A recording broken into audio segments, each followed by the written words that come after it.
अच्छा, यहाँ कहा जा रहा है कि 3 मुसलसल ताक आदाद को जब जमा किया गया तो वो 231 के बराबर आए।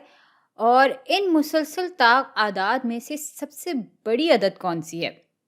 अब भाई 3 मुसलसल ताक आदाद से हमारा मतलब ये है कि 3 ऐसे ऑड इंटीजर्स जो एक के बाद एक आ रहे हों और जब हम इनको जमा करें तो वो 231 के बराबर हों। और सवाल ये है कि हमें इन तीनों ऑड इंटीजर्स में से सबसे बड़े वाले ऑड इंटीजर की कदर मालूम करनी है।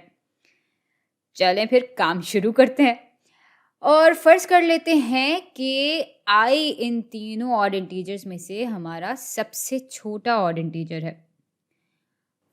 चलें, ये तो हमने लिख लिया, लेकिन मेरा सवाल आपसे ये है कि इससे अगला ऑड इंटीजर क्या होगा? भाई मिसाल के तौर पे अगर हमारा सबसे छोटा ऑड इंटीजर होता 3, तो इसके बाद अगला ऑड इंटीजर क्या होगा? 3 के बाद आता तो 4 है, लेकिन वो ऑड नहीं है, इवन इंटीजर है, इसलिए हम उसको छोड़कर आगे बढ़ जाएंगे। और 4 के बाद आता है 5। अब 5 चूँकि ऑड होता है, इसलिए 3 के बाद अगला या मुसलसल ऑड इंटीजर होगा 5। और फिर उसके बाद आएगा 6, जिसको हम फिर से शामिल नहीं करेंगे क्योंकि ये एक इवन नंबर है। लेकिन 6 के बाद आता है 7, और 7 चूँकि एक ऑड इंटीजर है, इसलिए हम इसको शामिल कर लेंगे। 7 के बाद 8 नहीं, 9 हो जाएगा हमारा अगला ऑड इंटीजर, और उसके बाद 10 नहीं बल्कि 11 हो जाएगा अगला ऑड इंटीजर। और अब अगर आप पैटर्न बनता हुआ देखें तो हर पिछले ऑड इंटीजर में अगर आप 2 जमा करें तो हमें अगला ऑड इंटीजर मिल जाता है। और भाई इसी तरह अगर हमारा पहला ऑड इंटीजर यानी इन तीनों में से सबसे छोटा ऑड इंटीजर आई है, तो उसमें जब हम 2 जमा करेंगे तो हमारे पास अगला ऑड इंटीजर आ जाएगा, जो कि होगा आई जमा 2 के बराबर। इसको लिख भी लेते हैं। तो आई जमा 2 हमारा दूसरा ऑड इंटीजर है, और फिर इसमें हम मज़ीद 2 जमा करेंगे तो हमें इसके बाद वाला ऑड इंटीजर मिल जाएगा, जो कि हो जाएगा आई जमा 4 के बराबर। और भाई यही वो कदर है जो कि हमारा जवाब होगी, क्योंकि ये इन तीनों में से सबसे बड़ा ऑड इंटीजर होगा।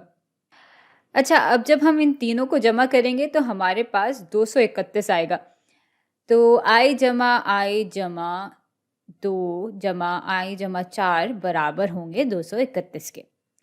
अब सारी आई वाली कदर को एक साथ जमा कर देते हैं, तो आई जमा आई हो जाएगा 3 आई, और 2 जमा 4 बराबर हो जाएंगे 6 के। तो ये हिस्सा बराबर हो जाएगा 3 आई जमा 6 के, और ये हिस्सा 231 के बराबर ही रहेगा। अब आई की कदर मालूम करनी है हमें, तो जाहिर है कि इसको अलग भी करना होगा, और उसके लिए पहले हमें इस 6 को यहाँ से गायब करना होगा। और ये हम कैसे करेंगे? ये हम यहाँ से 6 माइनस कर देंगे। लेकिन लेकिन क्योंकि ये एक इक्वेशन है, तो जो भी हम इस तरफ कर रहे हैं वही अमल हमें इक्वेशन के इस तरफ भी करना होगा, ताकि इक्वेशन की जो बराबरी है वो कायम रहे।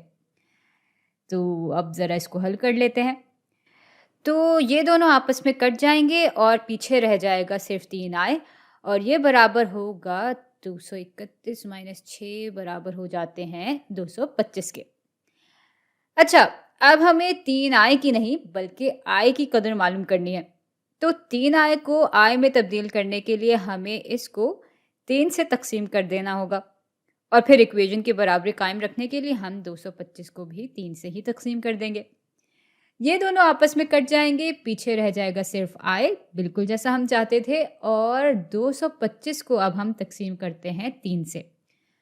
तो भाई 3 ज़रब 7 बराबर होते हैं 21 के, और एक फिर यहाँ कैरी हो जाएगा।